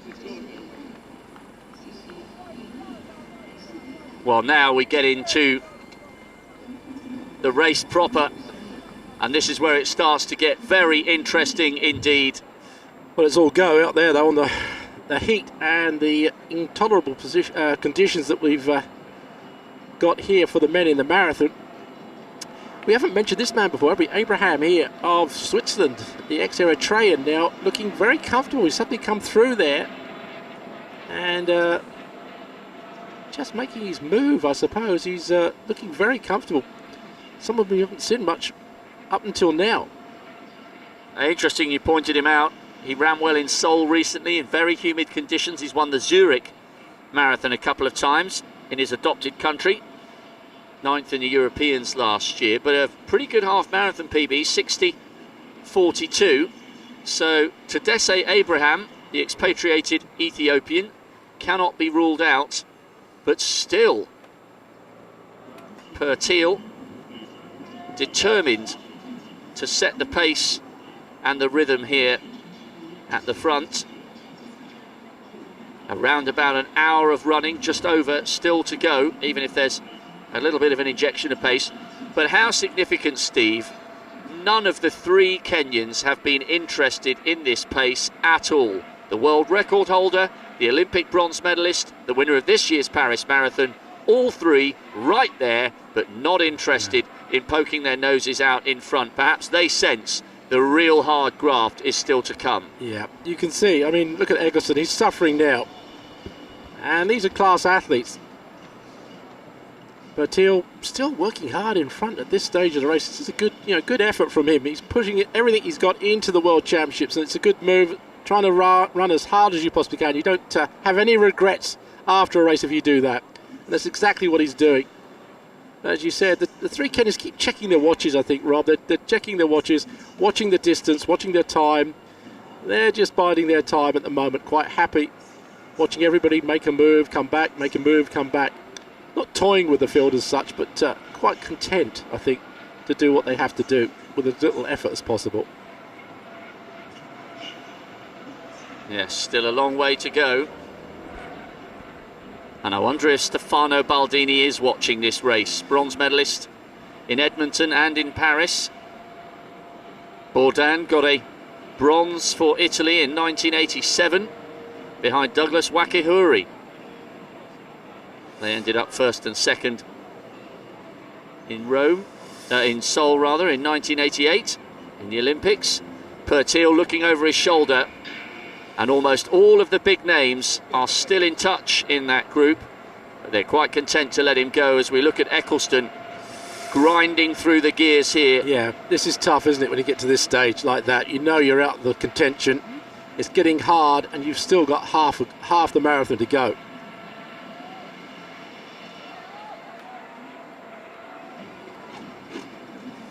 Well, Pertil's doing a good job. Mayuchi, his teammate, again, just behind him, easing himself to the front of that group. We'll have to wait and see whether he's still there, but he's working hard. But the gap never more than, say, 15 metres or so. There's Mayuchi just behind. They just got him on the string at the moment. They're just letting him go so far, but not too far. Yeah, you get the impression with the little effort, seemingly little effort, that the three Kenyans have had to produce so far. You get the feeling, if this was maybe a different athlete at the front, the long strides would extend and very quickly the gap would be reduced. But let's take nothing away from the Italian. He's really going for it as Fujiwara perhaps now begins to show the effects of the heat and humidity for so long in that group, and now he's off the back. You just see that little red figure there, Fujiwara just coming off the back now, as Pertil still seems to push it harder and harder. But it's the work rate, isn't it? You watch someone like Pertil, his work rate is quite significant. He's working hard, whereas you look back to the Kenyans, they're drifting. They're not into that area where they're working hard at the moment. They're just taking their time. So too the Ugandans, and so too the Ethiopians. This is a different way of running. This is a relaxed way of running, whereas Pertil is working hard. You can see, so too Mayuchi just behind. That's not to say they might not win, but it's to say that they're putting more effort in at the moment to do so. Well, they must have spoken about this morning, and in the week leading up to this marathon, they must have decided if it was fairly slow, if all the athletes were respecting the conditions, that they would take it on, they would try and break it up, and they would have a go at taking the race to the East Africans. And it's actually great to see European athletes brave enough and bold enough to do this.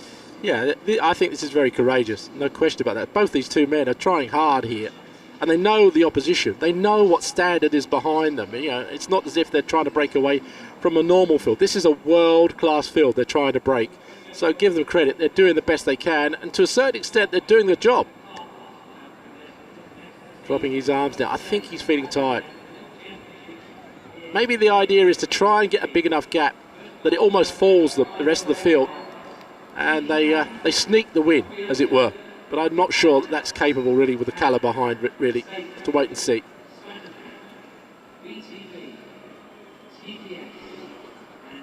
Well, especially with the likes of Kimetto and Kipsang, perhaps sacrificing what could be a huge payday in the autumn, going for a race such as Amsterdam or New York with a massive payday guaranteed irrespective of finish.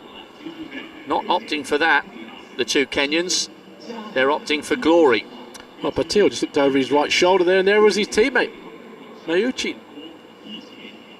I wonder if they have a few words. Are they having a few words? No, I think Mayuchi's just moving to the front now to do his job. Well, if they're watching this back, as Rob said, in Italy, they must be pleased with the way their men are taking it to the rest of the field at the moment.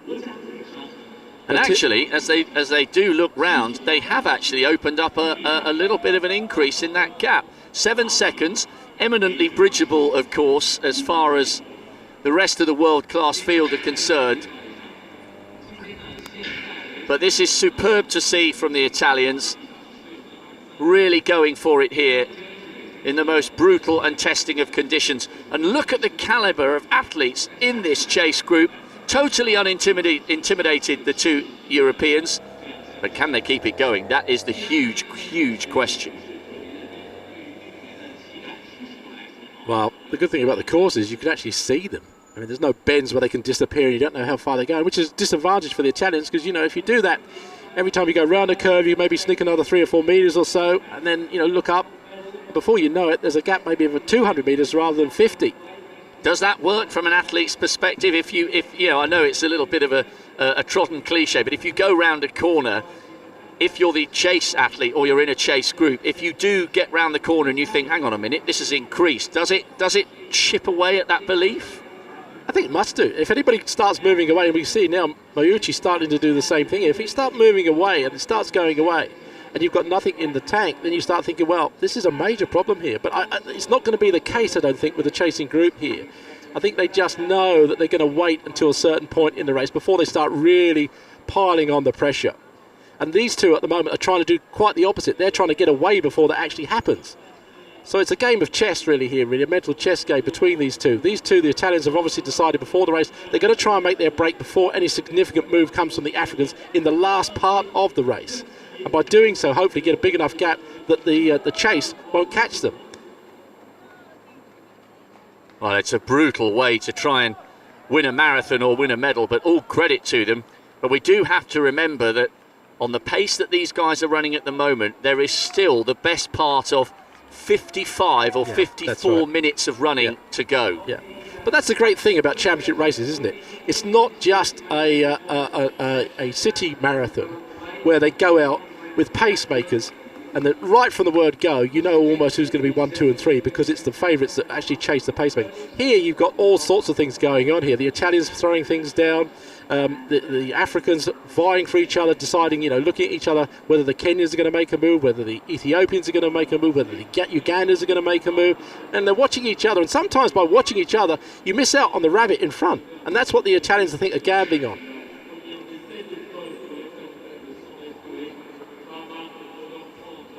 .224, El Hashimi, the Belgian, still in touch in that group, just at the back. And just talking about the body language of the two Italians, I've noticed Pertil tends to just lean a little bit to his right-hand side. Mayuchi, however, still looks very, very strong and very comfortable. The European champion, a really lovely athlete to watch in terms of his rhythm and his technique. Well, they must know before the race that it's going to be run in a reasonable time here, you know, not to the world record pace, but at a reasonable time.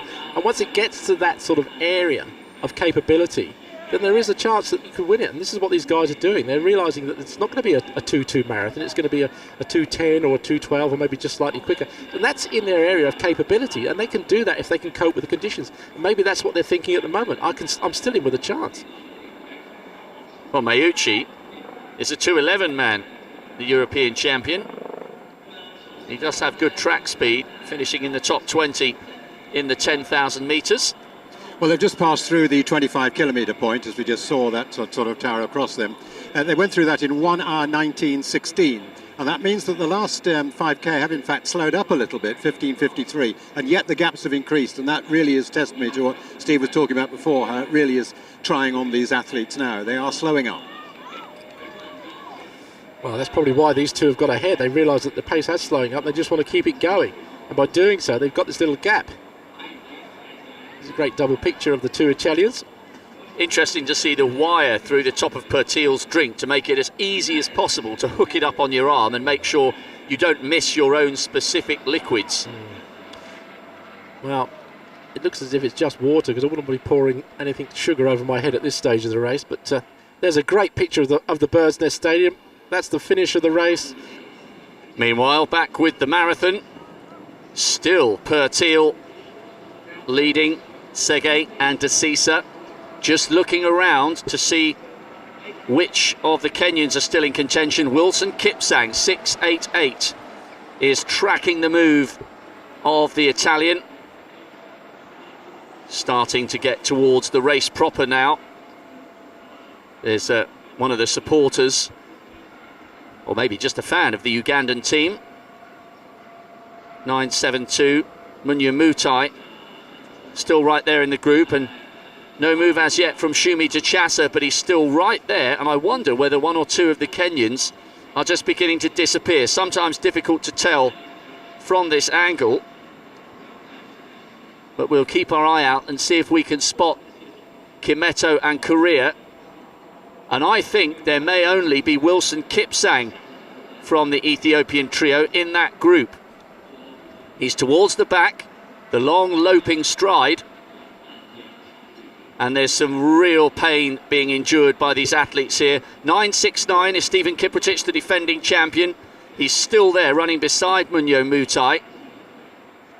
But Dennis Kimeto, the current world record holder, looks to me as though he's not in that lead group, and neither is Mark Correa, the winner of the Paris Marathon earlier this year. So Wilson Kipsang is the solo Kenyan in that group. So that's the biggest news we've had since we disappeared a few moments ago to show you the first of those 4 heats in the women's heptathlon.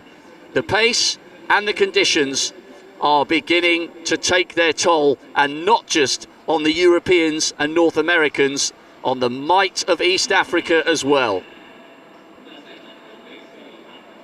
4:68 is Bahano Lemi, won Dubai at the start of this year, and still in the mix there. A great performance from Sepo Matibel, the athlete from Lesotho. He's on course to absolutely annihilate this PB. Remember, I was mentioning he's a 2:16 man. He's running in second place, 7:24, and you can tell he wasn't one of the fancied athletes because he wasn't given his name on his vest, simply the number. So it's Italy from Lesotho, with Mayuchi, the European champion, still in third place. And what odds would you have got on that combination for first and second with an hour and a half on the clock, with such quality elsewhere in this race? But the Kenyans are struggling. We'll give them credit. They're doing a damage to the Africans here, these two Italians, and Pertil in particular is doing a real job of work out there in front in the race so far. Conditions, as we said, are appalling really for the marathon. Perfect for the sprints here in the stadium.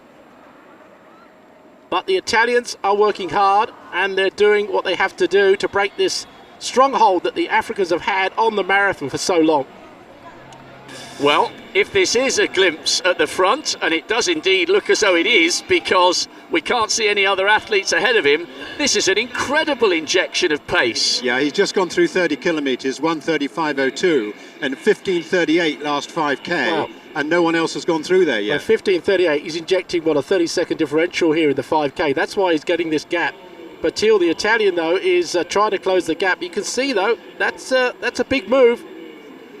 Well, fascinating developments. He's a little bit ragged. He's left to right. And we do need to remind ourselves, with only 1:37 having been run, there is an awful long way to go here. But look at his leg turnover, Steve. This is insane. Yeah, he's really pushing on. Whether he can maintain this sort of rhythm is a big question mark, really, as you said. But he is making an effort, whether it's inexperience or whether it's just sheer exuberation that he's feeling great and he's moving well. You can see his head's rolling a little bit. Whether this is a comfortable stride pattern, I don't know. But Per Teal has realised that he's got to go after him. This is a significant move, and they've got to counter. Per Teal, though, he's always been up there, hasn't he? He's always looked good. He's always tried his best. He's always pushed on. He keeps glancing over his shoulder, I think, that's to see whether his teammate is still there. Marucci, though, is in that group just behind him.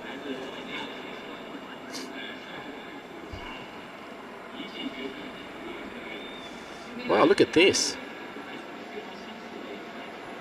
He really has shot ahead. 200, 300 metres in that space when we were just watching that heat of the heptathlon hurdles. Well, Steve, can you remember seeing a lead like this from an athlete as unfancied as this in a World Championship marathon before? This is extraordinary. Well, the interesting thing about that race is that the three Kenyans looked really cool, calm, collected and easy, and then Mark Correa drifted off the back, the Paris Marathon winner from earlier this year. Then so too Dennis Kimetto, as you've indicated, Peter, the world record holder, smashed his way to the title in Berlin last year, but it's still Germe Gebrselassie of Eritrea in the lead, and there he is. Well, and we have Yerenet Sege in second place. I was going to say, Sege is closing, though, and he's closing fast. But Gebrselassie, as we saw, he actually paced the Chicago Marathon for 35k. And so he's used to running hard for 35k, but he's got a little bit longer to go here in this marathon. But he's done well. He really has. Well, Steve, when you consider that the man leading at the moment, well, I say man, he's a boy. He's only 19 years of age. Extraordinary to have such a pedigree already. 6th in Chicago, 7th in the World Half Marathon Championships last year. But look at Yerenet Sege. He was 4th in Berlin 6 years ago. He's breathing, he's puffing, he's panting. He's in second place, and he's not too far behind the Ethiopian. And he will remember the fact that he missed out on a bronze medal in Germany by just 7 seconds. So it's Gebrselassie of Eritrea, not the Haile. He's retired, the Ethiopian, or is doing later this year, certainly as far as major championships is concerned. Gebrselassie of Eritrea leading. Sege of Ethiopia is in second place. And I think, judging by the pictures, there's a battle royal going on for third. But it doesn't involve the Kenyans, and I can tell you at the last checkpoint, the top Kenyan, believe it or not, was Mark Correa in 21st place. Well, that's amazing. I mean, everybody before this race thought the Kenyan would dominate, but actually they're suffering more than most. So, Gebrselassie, as Rob said, shot to the front there at one stage and almost had a 200-metre lead. But Sege of Ethiopia is closing fast just behind him. There he is, he's looking around. Sege just coming into the picture now. Now, whether these two will run together for a while or not is the big question mark. I think Sege is trying his hardest. He was literally overstriding to catch up Gebrselassie.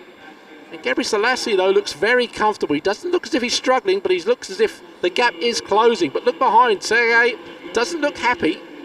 Both of them continually looking behind, and Steve, don't they realise every time you do that, not only do you send a message to your rival, but your momentum turns backwards as well, and you lose the odd 1/10 of a second. Yeah, but I think, Rob, going through their minds, they're thinking that there's some great runners behind, and they just want to make sure that they're going away from them. That's the main thing. I think they're just concentrating on the fact that they can't believe, I think, some of them, that they're actually pulling away from some of the greatest marathon runners of all time. very easily over this last part of the race. Now, it is a Ugandan in third place, but I don't necessarily think it's Stephen Kiprotich, the defending champion. He's having a good run, Kiprotich, but I think he's back in fourth or fifth. It's Mumtعة, I think, that's up there at the moment. And he's a drift of about 100 metres behind those two at the moment. There he is, just out of the picture. But these two now are running together a little bit. And that's good, because they've got to keep the rhythm going without tiring or trying to be too much battling at this stage of the race. Well, there's huge motivation for both men here, arguably slightly more for Yamane Tsege, missing out on a medal in 2009. He is genuinely world class. He won Rotterdam in 2012 in a really, really quick time. He's got a cracking personal best, 2:04.48, so he's inside 2:05 at his very best. And he's got the teenager, Germe Gebrselassie, for company. Chopping and changing, the two of them.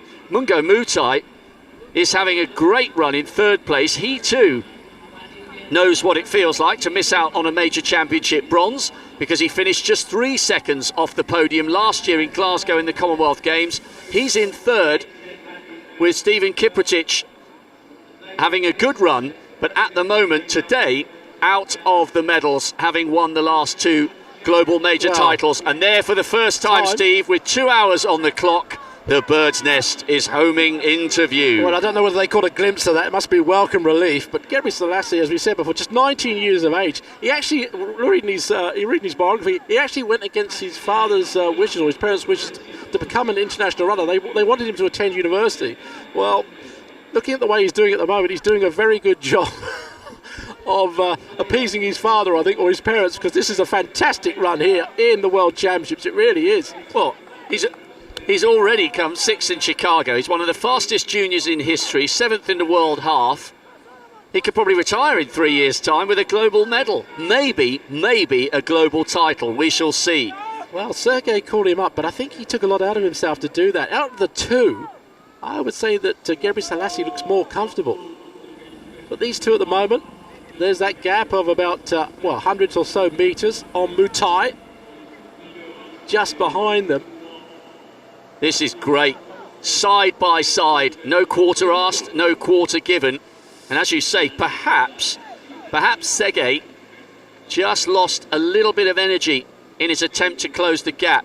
The 30-year-old Ethiopian is grimacing a little bit. You could argue he's looking ever so slightly more uncomfortable than his Eritrean rival. And there's history here for the Eritrean. They've only won one medal, as we look at Mumtعة, the Ugandan, in third place, being roared on by his support staff there on the bike. That just shows you how fast they're going, doesn't it? I was just going to say that. You get an indication as to how quick they are. So Mumtعة, going through some tough times here, just needs to hang on. Yeah, he does need to hang on. The gap slightly, I think, lengthening just behind Mumtعة. I think there might be another chase on. We'll have to wait and see who that is coming through. But you can see that Gebrselassie, though, has decided to push it on yet again. And he's a little gap here, between him maybe. Yes, there is. He's starting to push it on a bit more. Mumtعة, there it is, that relaxed rhythm. He's not tiring, I don't think, Mumtعة, but he's not actually picking it up significantly to close the gap. That's the most important factor. Gebrselassie pushing on yet again. He's got a big gap, Mumtعة, ahead of fourth and fifth, and both of them looking over their shoulders again. I think that was significant for Sergei. He's almost given up, I think, and if Gebrselassie can keep this rhythm going, he's going to break the man behind.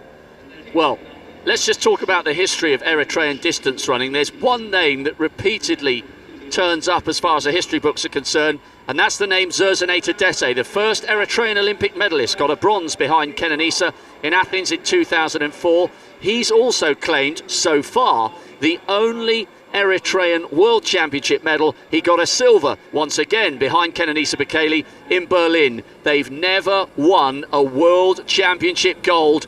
And look at how the 19-year-old is stripping distance away from the hugely experienced Ethiopian in second place.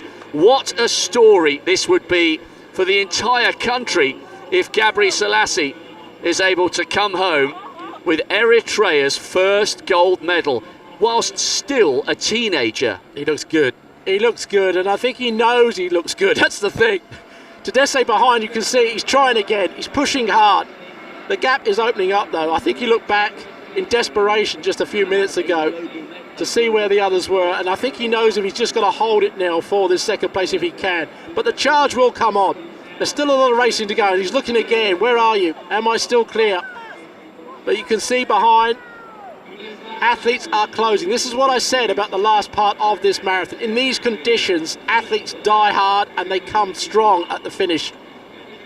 Things can change in the last few minutes. It's not over yet. Mumta'ah, I think, is in his rhythm. I don't think he's got much left in that tank. He's doing the best he can to hang on for third. Great run, though, from the Ugandan. Remember missing out on a medal last year in Glasgow by just 3 seconds. Well, bear in mind in this race, we started with the world record holder, the former world record holder, and the reigning world and Olympic champion, and it looks very much, barring an attack of cramp, as though none of the three of them are going to end up on the podium. It's been a race that's been turned on its head, and at the moment, as Mumta'ah continues to get that support, and now the guy on the bike has drifted off, he wants to get in the stadium to see Mumta'ah hopefully finish the race on the podium in third place. But it looks as though it's a teenager who is going to take the honours here.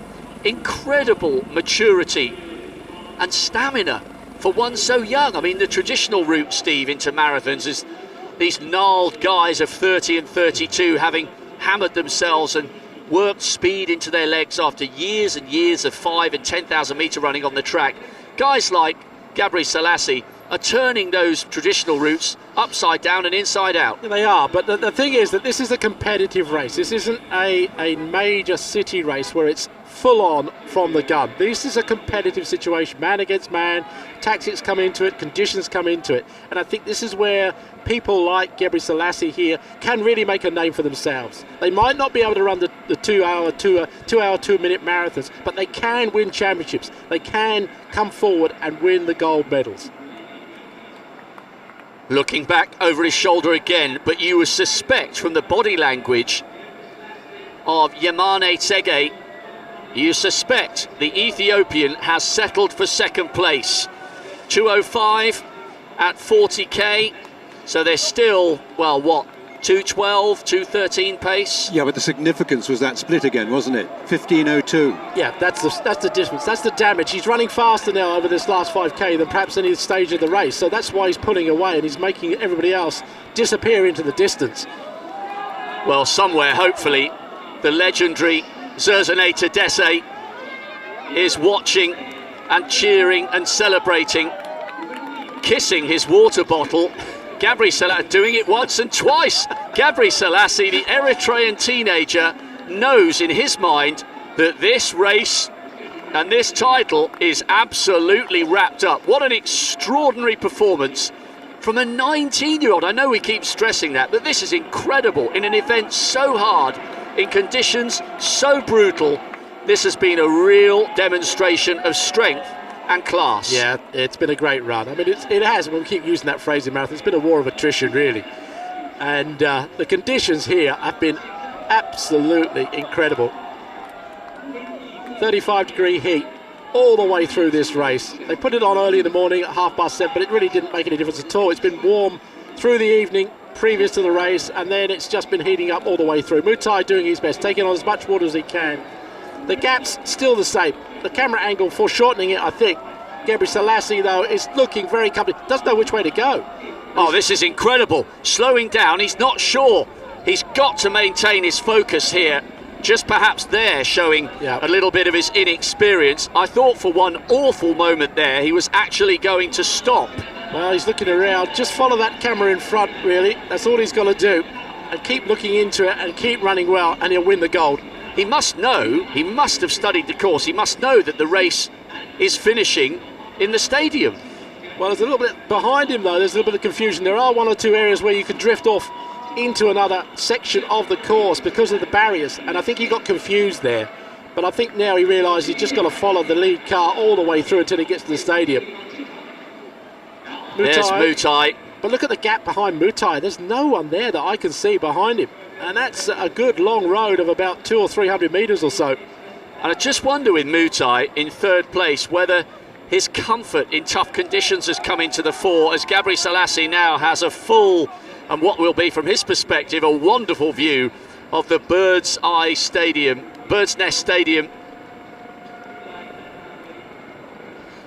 Just filling up here now, and he will get a massive reception from the crowd.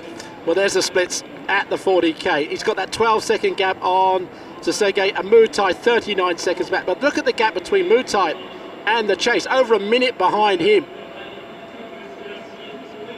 Great run, it really is. I know Rob keeps saying he's just 19 and it is inexperienced, but he's come good here today, hasn't he, really? Well, we've just been talking. Peter Matthews alongside me has been furiously working through the stats books to find out how many, if any, younger champions there've been in World Championship history. 19's pretty close to the top, surely, in terms of the youngest. Well, there've been some young ones at different events, but he's by 2 years the youngest ever marathon winner. Okay, that was 2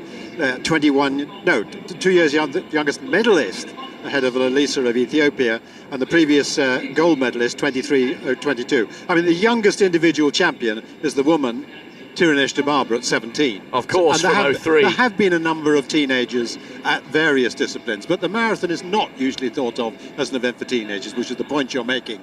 And he is by 2 years the youngest ever marathon world championship medalist, and almost 4 years the youngest gold medalist. Well, he's actually now, this is the course for the walks, he's actually now coming around the bend, and there's the bird nest right in front of him. He's up on the scoreboard in about 4 or 6 massive screens here in the stadium, and there's a big crowd here actually for the event, and when he comes into the stadium I think they will go absolutely ballistic. This is a great run from a youngster, it really is. Well, I'm looking forward to seeing his celebrations. We've already seen him getting excited, kissing his water bottle twice. I think we might see some exuberance from the teenager when he enters the stadium and gets that little rush of adrenaline.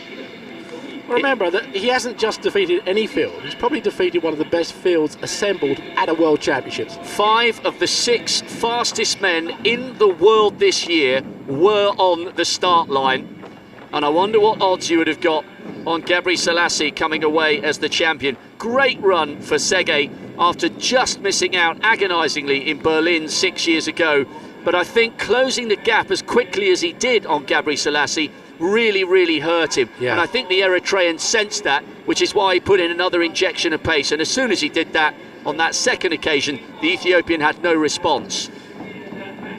Well, that is maturity within itself, the ability to sense that someone's come up to you and they're tired, because when someone usually comes up to you they go past you, and that's when the problems start. But he realised that Tsegay was tiring coming up to him, and as soon as he did, he looked at him and kicked again.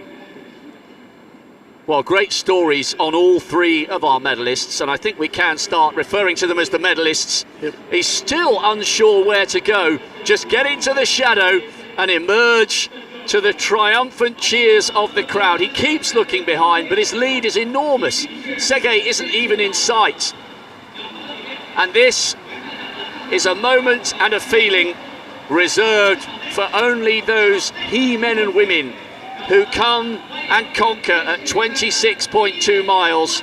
He will have the luxury of the applause of an entire stadium, as well as the plaudits from an entire nation back home. Oh, he's loving it, isn't he? Look, he's loving it. I told you it would be exuberant. Oh, look, he's carrying the flag, and they're absolutely on their feet. What a performance from this youngster. He's got the flag. He's coming down the straight now. He's got to do another lap. I hope he realises he's got to do another lap. It's a great run from him, really. Amazing performance from one so young. He is the 6th fastest junior in history, and he is the world champion. What a performance. Yamane Tsegay coming into the stadium in 2nd place. He's not sure which way to go. Keep going. Remember, this man finished 4th in the World Championships in Berlin, and Mutai finished 4th in the Commonwealths last year. Tsegay is absolutely exhausted. It's a salute for the Ethiopians in the crowd, and at last he is on the major championship podium. Silver for Tsegay, and already into the stadium is Mumtعة. The heartache of missing out by 3 seconds at the Commonwealth Games turns to delight in 2015. He is the World Championship bronze medalist, and he's done that with real class. Well, I think the athletes as well as us were confused whether they had to do another lap, really. And they literally just had to cross the line. No one was there to tell them to stop or to take it easy, so there was a bit of confusion there, and I think they're more than happy not to have to run another lap around the track, to be honest. Nevertheless, winning time though, what a wonderful performance. 2 hours, 12:28. It's not the world records that we see in city races, but nonetheless, a fabulous race to watch. That is one of the great performances. Eritrea's first World Championship title. Mumtعة just about breaking into a jog, 2:13.29. Getting on the podium, continuing the tradition of his illustrious compatriot, Steven Kiprotich. He's got the bronze as the 4th placed athlete comes into the stadium. A great run from the Italian. Brilliant performance there. They were right in the mix. It's Ruggero Pertil who's come home in 4th. Good run from him. Season's best 2:14.22. Chatter coming home. And there's Steven Kiprotich. Not defending his title this time. Schumi was 5th. Kiprotich absolutely exhausted. Some big cheers. Well, they still think there's a lap to go here, some of these athletes, and they're running around, but it's not. Unfortunately, they realise now as they come to the high jump fan, where most of the heptathletes are just lining up, that there's not a lap to go. I'm not surprised really that there isn't anybody to stop the athletes really at the finish there to tell them that it's all over.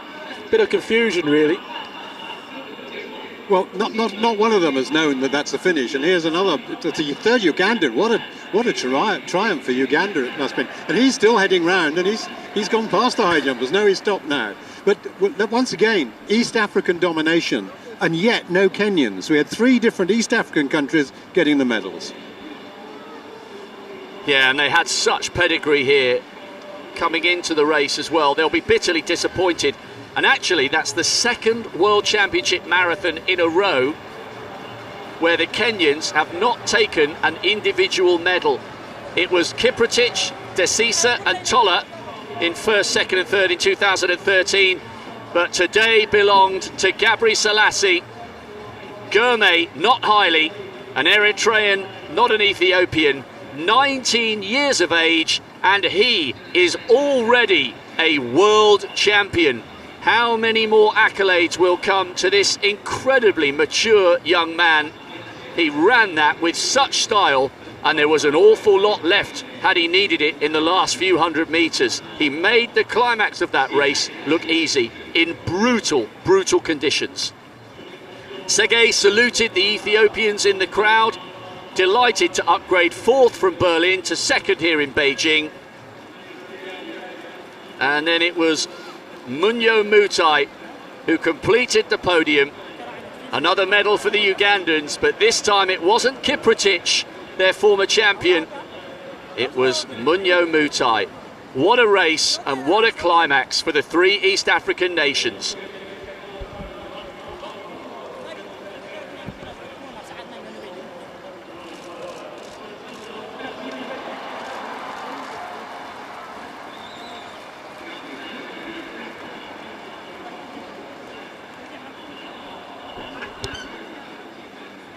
Mumtعة with the bronze, and no doubt there'll be some great celebrations, and I'm sure he'll be congratulated warmly by his compatriot, the Olympic champion Steven Kiprotich. There's the first gold, silver and bronze of the 2015 World Championship, and it's the teenager Gabri Selassie who's come out on top for Eritrea. Well, there's some weary athletes coming in today from that marathon. I'm not surprised. Here's De Silva. I was going to say, that looks like De Silva coming there, the early leaders of the race, but suffering over that last half. Great picture there of the medalists as they do their lap of honour. This time they will do a lap around the track, but with their flags rather than during the race. Former European medalist there. Rununkov absolutely exhausted the Russian. But there's the lap of honour, and they can always find the energy for that. Great celebrations for all three of them. Eritrea's first World Championship title